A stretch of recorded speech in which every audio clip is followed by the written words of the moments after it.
I haven't planted cabbage yet, but that is coming. Yeah. Yes, that's it. Mm.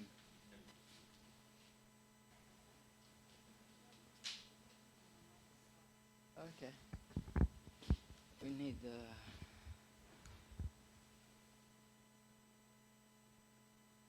all right.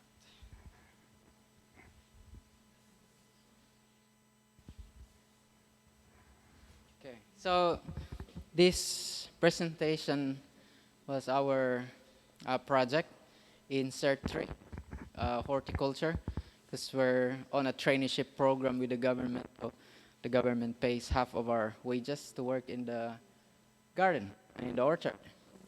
That's a big blessing. And so we'll be sharing you our report about the orchard and general overview, the features, benefits, and characteristics of the orchard, and the general maintenance requirements, plant identification sheets, soil information, and the cost to build an orchard like this. So Shalem Health Retreat needs a new fruit orchard for fruit supply to the workers and the health guests. There was an old orchard. Apricot and plum trees were cleared and the ground was stripped and plowed. And that happened August. We did the growth conference last year in July. So the next month, I cleared that area, reaping, and then plowing. Reaping first and then plowing.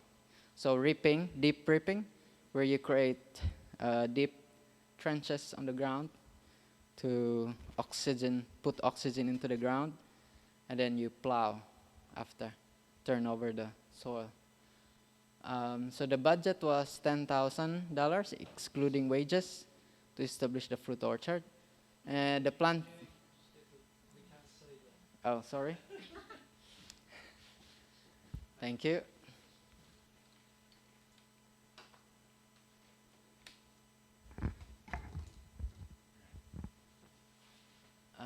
The rows were spaced 4 meters apart with an interval of 2 meters between the trees. So the rows are 4 meters apart, 2 meters. And we're so blessed to have Jeremy as our consultant. I don't have to guess. This year, 107 fruit trees were planted. We ended up planting 119 trees. Next year, that would be this season, another batch will fill up all the planting holes. So this is the landscape of Shalem. The blue areas are lower than the red areas. So we're on a higher ground there. That's the location of the. So there, the orchard is located on a 5-meter slope from one corner to the lower side of the slope, as seen below using drone-based elevation profile map. The area is on a downward slope to the north. So it's a very good slope because it's looking to the north and the sun is to west. So you get a lot of sunlight. So it's a very ideal place to put your orchard. I still have the drone because that's my toy. When I went down to Shalem, I got my chainsaw as my new toy, but I still kept my drone. Fruit trees planted in 2021. So those are the list. We have apples. So each variety, we have 5 trees for each variety. So each variety, I have 4 varieties in each kind of trees. So for apples, we have Gala, Granny Smith, Red Fuji, Pink Lady. So, and the same with pears, apricots, plums, nectarine, peaches. So Jeremy made this list for me. So some of those varieties are good for fresh eating, some good for drying, some good for freezing, some good for cooking. So we get, everything for different. So total of 107 fruit trees. 103 of the fruit trees were purchased from Olea Nurseries here in Majimap. The 4 persimmons were bought from a private seller in Perth. Because we love persimmons. Who doesn't love persimmon? Yeah. Just Facebook Market. Persimmon, yeah. So this is a proposed area for the new fruit orchard. The area is approximately 50 meters by 40. The old trees were uprooted by the front loader tractor and burnt. So that's a new fruit orchard area. So I'm doing the plowing after I deep rip it. So deep ripping, I only have one, what do you call this? Tine, yeah, tine. So that you can go deeper. And so you can see the distance between each rip. And I made a round so that I can make a pattern and looks cool on the photo. And I did 2 passes so that I can go deeper. The ground was then plowed with 2 passes as well. So you don't want to plow before deep ripping, because with plowing you loosen up all the soil, and then it's hard to go again with the deep ripping. So deep ripping first and then plowing. So that's how we prepare the ground. Planting holes. We hired a mini excavator to dig 2 sizes of holes for the trees. So one is 0.5 meter by 0.5 meter by 0.5 meter. And others are 1 meter by 1 meter, 1 meter cube. So different sizes were selected to see the effect of hole size on tree. But it's obviously, you can tell that the bigger the hole, the better, because the roots can penetrate more rather than compacted soil, because this has been compacted with tractor and all that. So the bigger hole, the better. We adopted a planting method known as Ellen White method. The Seventh-day Adventist Church believe in her prophetic ministry. And the plants were purchased, were sprayed with Serenade. It's a good bacteria. We put it the week when they arrive on site. So I got the Serenade from Jeremy. There's an eco fungi organic spray to kill the bad fungi. And then organic fertilizers were used. I will list them all, including the soil amendments that we applied. Sprinklers irrigation setup was established with 90 liters per hour output, and it depends on the amount of water you need, or the tree needs. Nectarines and peaches were pruned to knee height after planting. And apples and pears will be trained on a trellis using plums and trellis. Plums and apricots will be trained on trellis also using espalier. So this is the horizontal espalier and fan espalier. So you can see there on the orchard that they are supported by the string. So the trees have longer lifespan because they don't get injured by the wind or knock over. And they're supported so they don't have to spend energy on making their trunks bigger to support themselves, because they're supported so they can focus their energy on producing fruit and growing taller and having more branches. This is the pruning method that Jeremy sent to me. I can share you this. And he actually did a pruning workshop a few months ago, and that's all available in the website, shalem.net. If you go there, it's different to our health retreat. Our health retreat website is shalem.org.au. And this is the Ellen White method instruction in planting fruit trees. There are different adaptations to this, but Ellen White's description was very simple. She said, I ordered my hired man to dig a deep cavity. She didn't even specify the size. She only said that they put in rich dirt, then stones, then rich dirt again. After this, he put in layers of earth and dressing until the hole was filled. So that's the spirit of prophecy statement. But if you look at the internet, you'll see different adaptations of the Ellen White method. So that's part of my experiment.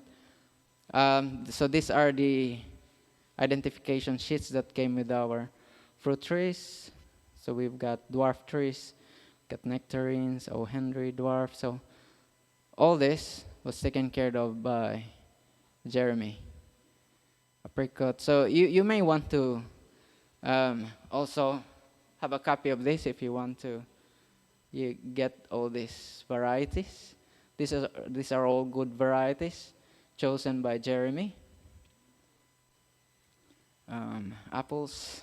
This is the soil information regarding composition of our soil. The topsoil is 20% rocks and 80% clay. We're not short of clay here. Oh, you just kind of give it a shaking, and yeah, they will separate. It's like, how did I do that? Just sift it, yeah, that's it, sift it, and shake it. Subsoil is 30% rocks and 70% clay. And I've got 10 cm of topsoil, and subsoil is from 10 cm deep down to 1 meter. And soil pH is 6.6 to 6.5 on the topsoil, so it's a bit acidic, 6.5 to 7. So that's why we add hydrated lime. We added hydrated lime. Because with hydrated lime, it gets absorbed quicker than the normal lime. It's a powder, hydrated limes. Ribbon test will test what kind of soil you have. And the topsoil we have is sandy clay loam, as it can form a ribbon of 25 to 40 mm. And if it can form a ribbon like that without breaking off from your hand, then they fall in that category, sandy clay loam. Whereas the subsoil is clay loam, as it is able to form a ribbon of 40 to 50 mm. So yeah, it has more clay than the topsoil. And we also test how good our soil can store water. This is readily available water for plant absorption. And depends on the composition of your soil, the texture. And this is the calculation that we have. So for the thickness of the layers, the topsoil and the subsoil, the soil texture. So we calculated that we can store the soil can store 35.65 mm of water. So that means liters per cubic meter. It can store that 35.65 liters per cubic meter. That's right. Yeah. So that's why our sprinkler can output 90 liters per hour. So that means we need to have at least 35.6 liters to water it. So we water it for half an hour, 30, and that will give us like 45 liters of water in that big hole of 1 cubic meter. And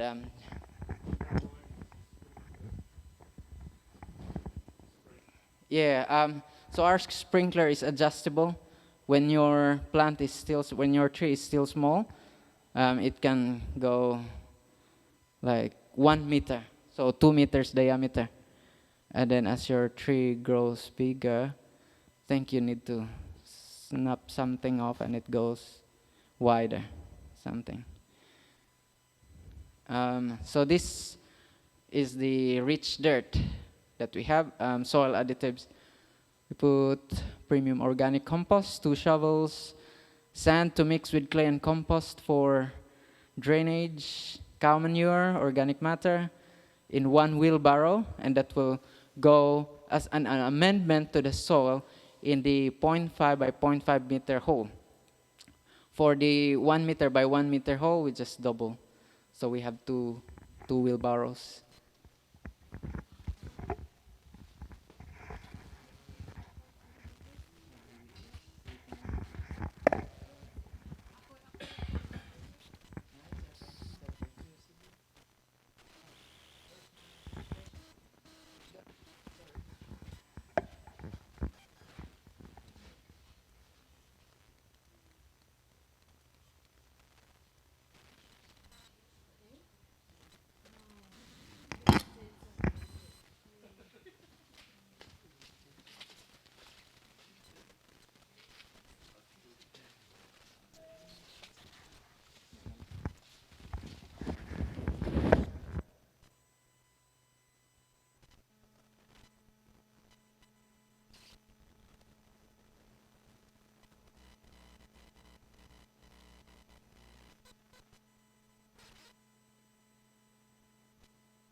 Wood mulch, 2 shovels spread on top, and hay thick layer on top. Use at the top and surface layer. And we have biofish kelp, a cup to 9 liter solution put in after planting. So biofish kelp is like you have lots of minerals in there from the sea, because the sea has lots of minerals in it in the right ratios. This is the quote for the project. So for the plants, we paid 2,500 pine post. For fencing, premium compost. We get our premium compost from Land Save Organics in Vass Highway. They have the best organic compost. It's pretty expensive, but very good inoculant for your soil, because you have all those good microorganisms, whereas the other compost, you don't have a lot of microorganisms because they're prepared at high temperature. The microorganisms get killed at very high temperatures. Stock safe fence, sand, blue metal for the rock layer, cow manure, 20 cubic meter. Hay Eco Prime is a very good organic fertilizer. Then biofish kelp, irrigation system materials, 3,500, and we're so blessed to have Norm Eaton, our irrigation man in Majimap at church, and he did it for free for us. Eco fungicide, $95 sprayer, and neem oil. So equipment hire, including the auger. So total of 11,477, not including wages, to build up that orchard there. It has a capacity of 200 trees. So we still have about almost 100 trees that can go in. So this is one of the adaptation on the internet that you can see.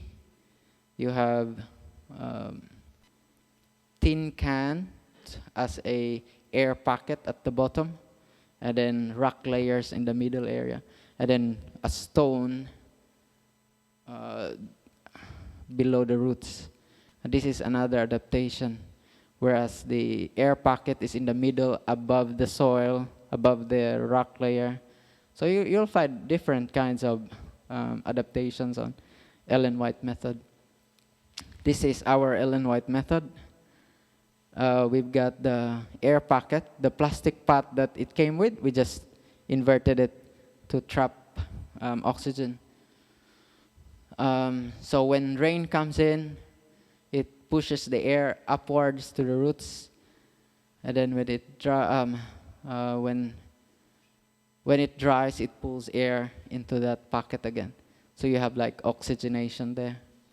Topsoil in the middle layer, and then amended topsoil there, and then wood mulch, and then hay. Okay. we had a scare early this year because of the fire that came through very close to us, 4 kilometers away.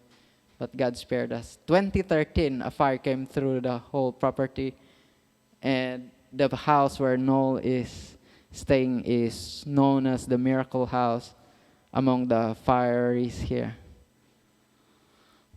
We had a pruning workshop by Jeremy Price last August, and that is the link. If you go to our YouTube channel, Shalem Health, there's a playlist there, 20 videos of 2-hour-long pruning. I recommend that you go through it. It's very good material, very useful information about pruning. So all those trees there, Jeremy pruned. So that's the YouTube aerial view. This is the design of experiment that, because in my previous work I usually do design of experiments, but that's for engineering projects. Whereas this one,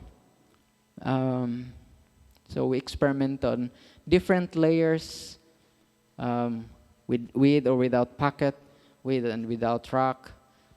Jeremy, the way he plant trees in the orchard commercial is that he doesn't have any layering, just mix it all in, and they don't usually make a big hole. It takes a lot of time. So that would be a good comparison. Yeah, so just the fruit trees there, where it goes into which hole, and we've gone through that one. Yeah, so that's the holes there.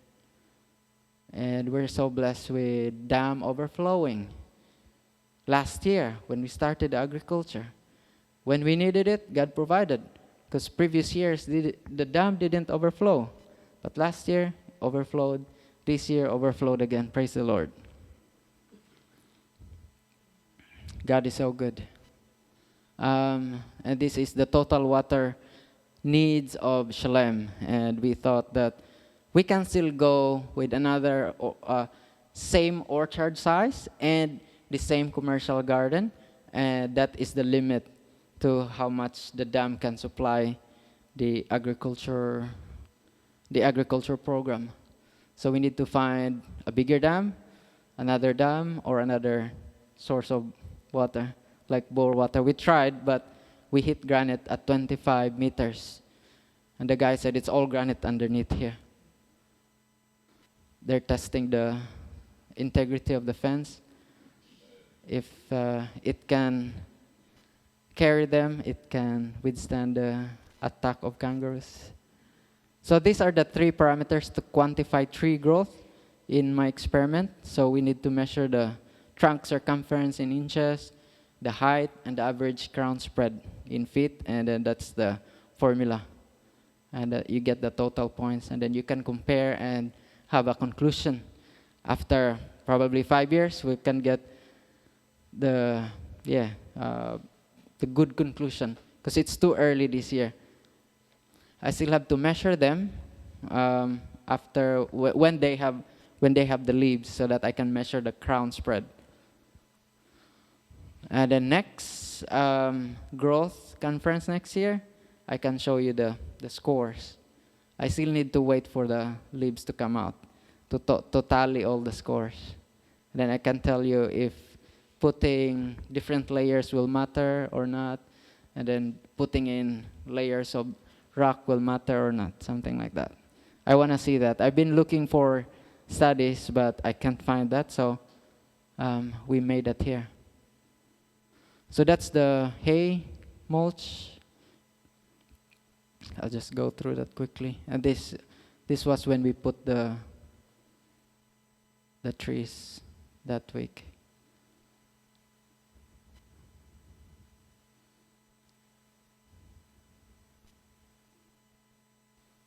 And they're helping with me. And what else do I need to show you? And this is the orchard now. Just visual comparison. And Jeremy was so impressed with the growth, and I take his word on it. He knows more about growth of the trees than me. And yeah, praise the Lord for His blessings. And that's it. Any question? Or you're sleepy now? Any? Yes. Yeah. Mm, mm.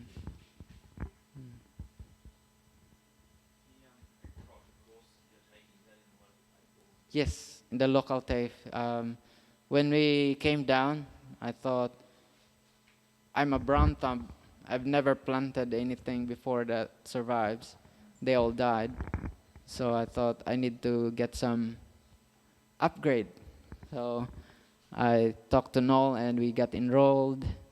And then we didn't know that the government has a program to subsidize our wages.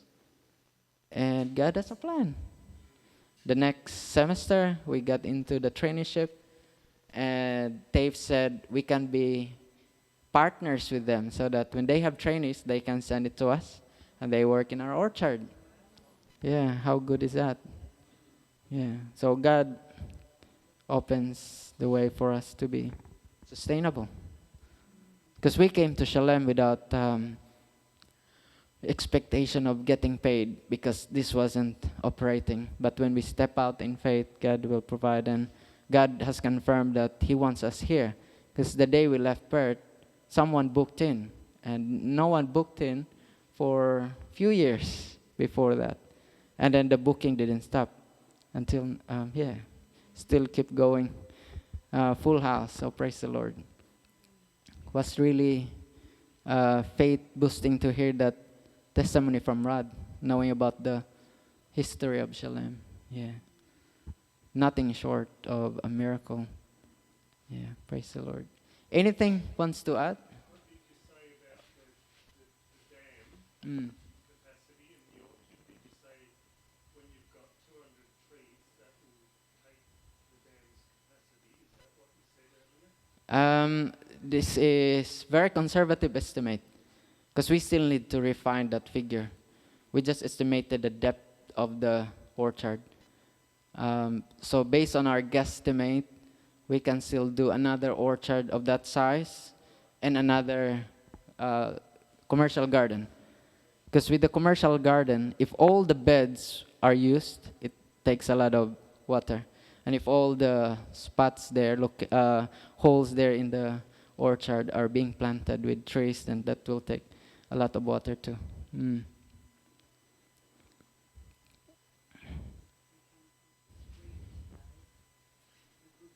Mm. Oh, that should be feeding the dam. Mm. Yeah, so thank you for your time tonight. God bless. And